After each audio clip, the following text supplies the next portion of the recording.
All right, let's get it, baby. We got the diss battles rolling in right now. Skepta has officially responded to round 2 KO. This is Junior's Law, all right, which I actually consider this his round 2 response. The first song, Friendly Fire, that he put out was, it's hard to really count that in the battle. There was a couple lines about Joyner, yeah, but it was a feeler track. It was like, all right, let me put this out there, see if we can get this battle started. So I don't really count that. But Joyner's round 2 KO was dirty. It was absolutely filthy. The song sounded awesome. It was fun to listen to. Still wasn't any crazy hard-hitting lines. There were some funny ones in there that I liked. Some contradictory ones as well, but for the most part, it is my favorite song of the battle so far. But could very well change. We got Junior's Law, Skepta responding to round 2 KO. A lot of people are upset on Twitter, all right? Let me tell you that. But it's fun to sit back and watch it. Let's get it, baby. Junior's Law. I don't even know what Junior's Law is. Hey, yo, hey, Joyner. It's time to go home, son. It's over. Nah, this shit ain't over. Where's Skeppy at? I'm ready. You've been gone for a minute now. What? The impersonation, that's funny. Is you serious? Okay. Poking at him, taking too long to respond. We got like a guitar in the background? You said that you've been waiting for this. Come on, tell me how long have you been waiting for this, huh? Since you and 6ix9ine were fucking, doing foreplay with a snitch. Oh, you heard that whip crack, you're trying to stay in the mix. You dick sucker, you tried your luck. Your album coming out, you're dissing me to hype up the buzz. I exposed the ignorance, man, you're lying too much. While you were laughing at my accent, I was lighting you up with mad bangers. I told them, please shut the fuck up, I have manners. Cosplaying gangster rappers, you think your lyrics are sexy? Cause you switch them around and rap backwards. You cap rappers, whack rappers, I smack rappers. It's war, Jonah, don't fuck, you know. You whack rappers, I smack rappers, I cap. That was a cool little cadence switch up right there. I like. See, that's the parts that I really like about these diss tracks is them just showing off the different styles they can do. The cadences, the flow switches, the inner rhyme scheme setups that they do. That's fun to me. That's the kind of stuff that I like in this. So a couple things, he threw in some more digs at him. It's like, your album's coming out, you need some promo, let's get this diss battle going. He's talked about that already. It was very convenient that all this happened around the time that Joyner's album was coming out. I like that line where he said, please shut the F up. I have manners. I at least said, please shut up. But here's something that I do want to talk about right here, and I think this is where some of the culture differences happen. Right here where he says, I exposed it, you're lying too much. I don't know what the UK diss scene is like over there. I mean, I've seen a couple clips of, is it called Flop, I think, or like the 7 sizzling sausages in a saucepan, like that. I've seen those clips everywhere. But in the US diss battles, like lying per se is kind of what you do. Like you over exaggerate situations to set up punchlines and schemes. So for example, one of the things that I'm seeing is when Joyner said that he was wearing a dress and everybody's like, show me the proof. Where's the dress? Where am I wearing the dress? But then like we see this interview of him wearing a blouse, a women's shirt. Yes, it's not a dress, but it's still women's clothing. So there's the exaggeration there. Or him saying that nobody's listening to him. Like you didn't go platinum, you went sheet metal. And everybody's like, he clearly went platinum in the US, but he went platinum as a producer on A$AP Rocky's song. So it's like, yeah, you technically are platinum, but like you're not the reason that the song is platinum. It's just little nuances like that. Now there are like definite lines of like, okay, that's just a straight up lie. Like for example, Kendrick saying that Drake had a daughter in the diss track when like that never came to fruition. He didn't have a daughter. People still let Kendrick get away with that, but for me, I'm just like, yo, that is a straight up bold-faced lie. That's too much. And I haven't seen anything like that in this battle, like just straight bold-faced, extreme made-up lie. There's been over-exaggerations of existing situations. At least not off the top of my head. There might be one that I'm not thinking of. But anyway, I digress on that one. He said that he was having sex with 6ix9ine. I don't know where that came from, but again, fight fire with fire, man. You say that he's lying about you for some stuff, start making up stuff about him too. There's the attack that I want. And that might not even be a punchline. He might have said something weird about 6ix9ine one day back in his remix days. But this section right here, I smack rappers, whack rappers, I cap rappers, like that was fun. That's the stuff that I like. I do think it would have been cool if he kind of emphasized this a little bit more. We say you think your lyrics are sexy because you can rap backwards. I think it would have been cool for him to do something backwards and be like, look, dude, it's not that hard to actually rap backwards. It's a novelty. Like on the surface, it seems crazy that you're rapping backwards, but when you put pen to paper, it's not really that crazy. I feel like that would have been a better way for him to approach that. Anyway, keep it moving here. Your lyrics are sexy because you switch them around and rap backwards. You cap rappers, whack rappers, I smack rappers. That's fire right there. I like that. You know that I ain't nice.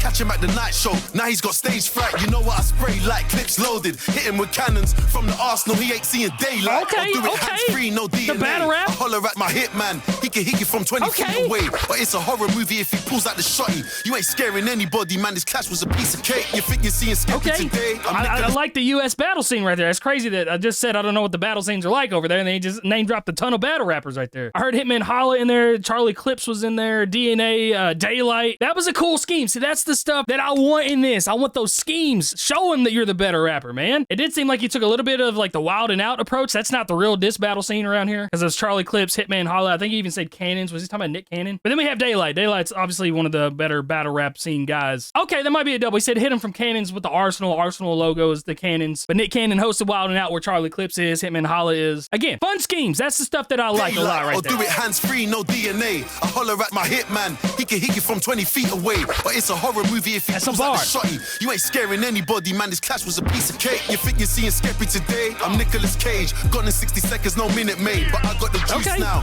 Jonah can't take the pain. You lost your chances of ever being in D12, and I take the blame. It's the fashion killer. Think I need Again, poking on that little Eminem obsession that he's got right there. Okay, that's some insecurities. I know it's gonna hit. Nicolas Cage was a star and Gone in 60 seconds, but no Minute Maid. I got the juice. Minute Maid lemonade juice, but 60 seconds. I'm not made in a minute. There's some cool schemes there. But the D12 bar, that was nice. That is the second time that he's mentioned him being in D12 though, because earlier in a different diss track he said, "I'm gonna kill another member of D12." So we're kind of hitting on some same topics here. Now, Jonah can't take the pain. You lost your chances of ever being in D12, and I take the blame. It's the fashion killer. Think I need a pink polo. Drop round 2 on your release date. Oh no, took you another week to reply. You were so slow. Said you're pushing your album like this ain't promo. Remember, this is Drew's mad plan. Think you need to get his head checked. Need to get him a CAT scan, cause he ain't Black Sam. And I never said that you're the Black Eminem, boy. I said you're the Black Stan. Okay, I saw that comment a million times. Tried it. Yo, SK. I want some blood clot boy around here. They don't know it's a What's happening here? They don't know it's on a top boy into C-play. Better mind how your step boy better know. Meridian N1 don't take no Beat switch up, okay. Shit. You must have banged your head. I saw you went onto a podcast, told them you wish your dad was dead. I can't lie, that's a madness dread, but it makes sense, I understand it now. That's why you talk about mine, you're a clown. How you dissing my dad for holding the fam down? Yours burnt out, he left you running around. From one person. Okay, his flow got a little bit weird right there. Let me back it up a little bit right here to this right here where he said, I never said you're the Black Eminem, I said you're the Black Stan. Again, I saw this comment a million times in that. Here's the thing with that line, all right? Yes, he did call him the Black Stan, but also earlier in the song, he said that he was doing Slim Shady karaoke, mentioned wanting to be in D12 and rapping like Eminem. The way that it was portrayed, maybe he could have portrayed it a little bit differently, but it was very clear that he was saying that he's trying to emulate styles of Eminem and trying to rap like Eminem. So when Joyner said, you're comparing me to Eminem, he quite literally was. And that again is another example of like the embellishment that you take as a US diss rapper scene. That's why you gotta be careful with how you word certain things in diss tracks. Because while he was saying like you're a stan, like you think you're an Eminem, you want to be Eminem, but you'll never be Eminem, you'll never even be close to Eminem, you're obsessed with him. Instead of it coming off like that, it came off as like, Joyner, you rap like Eminem. You don't have your own kind of style. It's very clear that you are rapping like him. That's just my viewpoint on that. And I love that he leaned into the whole women clothes thing where he said, I'm the fashion killer, I think I need a pink polo. And then poking at Joyner saying you're taking too long to make this happen. Like you've been focusing on your album. Like this isn't the promo for your album. I do like that. I've never been a big fan of people saying like somebody's taking too long to make a diss track happen. I've always believed in quality over like the quickness of a song coming out. But there's a certain point. When it gets to like a week, then you're kind of taking a little bit too long. So I do understand that. But let me go forward to where this beat switch happened right here and see exactly what's going on with the dad situation. Shit. You must have banged your head. I saw you went onto a podcast, told them you wish your dad was dead. I can't lie, that's a madness dread, but it makes sense, I understand it now. That's why you talk about mine. So there's the attack that I wanted. Dad for holding the fam down. Yours burnt out, he left you running around. From one personality to the next. Might be Will Smith, might be a snitch, could be a racist man, might be Chappelle, cause anyone else is better than being yourself. I know storytelling's effective, right but I like your songs from your own perspective. Like your song with M when you came out the closet. Do you only fake niggas won't respect it? I love exposing ignorance. There it is. That's the attack that I was wanting right now. Okay, second half is picking it up a lot right here. I said earlier that I think Skepta does a good job at defensive diss tracks, kind of pointing out some stuff that Joyner says is like, no, I didn't actually say that, I did this. Or like, no, not this, but that. But he's never really gone on the attack. He's never really like went at Joyner's throat about certain things. And you got to combine those. And that's what this feels like. First half felt a little bit defensive. Now it's like, all right, let me talk about some stuff about Joyner here. Even though it is kind of a rewording of some stuff that has been said, where he says like anything but himself feels good. He might be Will Smith because he had a song called Will, rapping from the perspective of Will Smith. He had a song called Snitch, a storytelling song about a snitch. Yeah, I'm not racist song, just like all these different perspective songs, and he's saying that all this is better than anything that Joyner can do by himself, because he doesn't want to be himself. Again, hitting those insecurities that he's got. But him jumping on the What If I Was Gay song that he did with Eminem that's unreleased, that one is kind of an oxymoron a little bit, because he said the storytelling songs are great, but I like the ones from your own perspective, like the one with Eminem when you came out as gay, because that is a storytelling song, but he's kind of saying like those songs are great, but I like the ones from your own perspective. I don't know, just a little bit of, like I said, an oxymoron right there. But it's also funny because that song is isn't really from Joyner's perspective, but he's saying that it is. That's the over embellishment that I'm talking about that you need to do. Back it up just a little bit here. Niggas won't respect it. I love exposing ignorance. As a child of immigrants, that's always been the plan. I don't live on the coast, I'm with a gang on the ends, and we're talking slang you don't understand. We don't make excuses when it comes to war. I'm in the booth for my birthday killer. Your first name's Gary. Okay. So you know we gotta put him in the grave like your surname's Glitter. And don't leave your girl around Gary me. Glitter. I know that name. Who is Gary Glitter? I'm assuming somebody that needs to be dead or is dead. And I always forget that Joyner's first name is Gary. But again, taking some more shots at Joyner's long time to respond, saying I'm not responding because I made this album. I'm pushing my album. And Skepta's saying like I'm in the booth on my birthday. Like there's no excuses when you're at war. You get in the booth and you go. I don't care if your album's out. I don't care if you're going to a funeral. You get in the booth. If we go to war, we're going to war. And then another point that I want to hit on where he said we talking slang that you don't understand. I talked about this in an earlier reaction too. That I think that's why there's such a big disconnect between the UK and US audience, and why so many of the US audience doesn't think that Skepta is winning right now, because you're bringing UK references and UK slang to a primarily US based audience with the rap scene. And like we're obviously not going to get a lot of the stuff because it's a more local reference. I'm from Kentucky. I can make a lot of Kentucky references in a song that Kentucky people would think are fire, but people in California or people even in the UK aren't going to know what the hell I'm even saying. Like for example, here's a bar right here that's going to be fire to Kentucky natives in reference to Joyner's What If I Was Gay track. You claim to be straight but made a song about kissing guys. Joyner, you might be as straight as Highway 55. Not a single person in the UK knows what the hell Highway 55 is, but in Kentucky, it's one of the crookedest roads ever. That's what I'm saying. It's fire to Kentucky people, but literally nobody else would understand that. Keep it moving forward here. I don't rock with you or your music. What's love? Fuck that, I just shoot shit. I never been robbed, you bozo. And I'm outside, see me walking dolo. Okay, hold on. I said earlier that I didn't hear any like bold-faced lies. That might be one right there where he said, I've never been robbed for my chain. Joyner said that he was robbed for his chain. I never found any information on that. Maybe that was something that Joyner was fed, so I backtrack on that. I will admit my faults and my wrongs on that. When somebody bold-faced lies on the track, that's when you lose mad points. So I'm giving that to Skepta right there. Back it up just a little bit here. So, and I'm outside, see me walking dolo. If a man ever tried to touch my chain, leave him looking like the Jordan logo. I didn't even need to discuss with the fans. They can already see how many lies you've told. Said he hasn't heard from me since the 90s. Jonah, I was 9 years old. All I had to do was post one tweet. Now you and all of your guys exposed. You should say thank you. I saw the spike in his streams. Let's talk about the highs and lows. I'm cooler than Hamilton.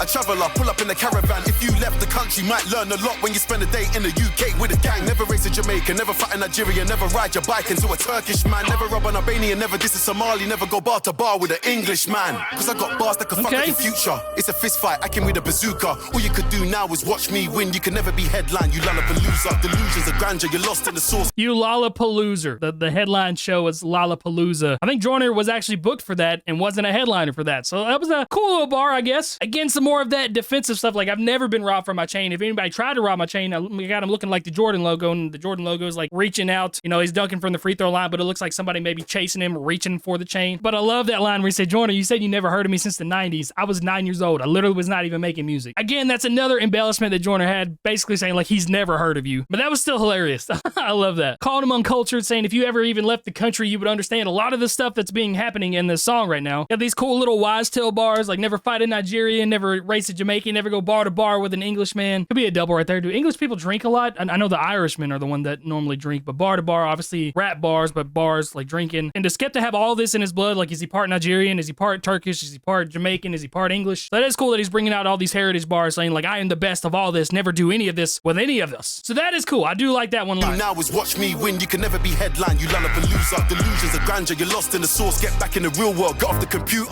Your father gave you all the gems. Now you turn around saying you don't want to be junior. That's what's killing black men. You said your manager's from the ends. Why does he talk like that then? When you said I wish I was American, I was more confused than your manager's accent. Novelist dissed you. Holler back then. Chip scorch your cruise duppy and smile at the twang of them live when it's time to attack them. Best in the world. Better mention a man then. Okay.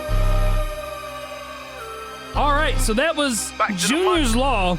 I will say definitely was better than round two. I felt like there was a lot more aggression on that, and the second half of that really picked up, again, those attacks and, you know, showing that, hey, you said this, but this isn't true. Let me just, you know, flip this on your head real quick. But yeah, I definitely think this was like leagues above round two as far as the response goes. You can kind of feel the anger and feel the frustration in Skepta's voice on this one. Now, is it better than round two KO? I not as like a listening song, no, I don't think it is. As far as like defending some stuff and different punch punches, maybe. It's kind of up there. It's kind of neck and neck with Round 2 KO. I think I just prefer Joyner's sound a little bit more and like the flow switches that Joyner has. Again, none of these diss tracks are like super groundbreaking bars and like, oh my, like mic drop moments, like Drake Kendrick moments, which I'm fine with. Not every diss track has to be like career ending stuff. It can all be like the Tory and Joyner situation where they just rap back and forth and show their different styles and their different technical capability. But as a technical rapper, man, I just think Joyner's better. I really do. But Skepta sounds really, really good. But that's just me, man. Like if Joyner is an 8 out of 10 rapper, Skepta's like a 7.5 out of 10 rapper. Like they're very, very close. I think a lot of people are getting their panties in a bunch over this stuff. I see people calling Joyner trash, people calling Skepta trash. Like neither one of them are trash. They're both very talented, skilled rappers. Chill out. But all right, that's gonna be it for this one, guys. Probably gonna be a long reaction on this one. I was in my bag. I'm gonna be live streaming later tonight, probably around 7-ish, around that time. So just come back to the channel. I'm reviewing music for everybody. It's a really fun time. You can come get your song listened to, and any donations or anything that happened throughout that live stream, I'm using to help build my mother and father-in-law a house. That's why I've been so busy, and it's why it's taken me so long to get some of these reactions out. I've been working on that every single day throughout the day. Shout out to everybody on the screen. These are my Patreon members. You get member shout outs at the end of every single video. You get the videos early. You get no ads, nothing like that. I just hop into the video and I'm there, and I love these guys a lot. They really mean the world to me and help me out a ton in this process of building the house, because songs like this are copyright claimed. Every single one of these diss tracks have been copyright claimed, and they've all been denied when I try to appeal them. So shout out to Skepta and Joyner for that. But it's all good. It's fun for me to listen to. But I love you guys. Here's my music if you want to check me out. Probably not. Have a great day, guys. Yeah, I'm out here trying to get it. Hey, each and every day. I don't care about nothing in my way. Yeah, I'm out here trying to get it. Hey, each and every day. I'll make it no matter what they say. Yeah, I'm out here trying to get it.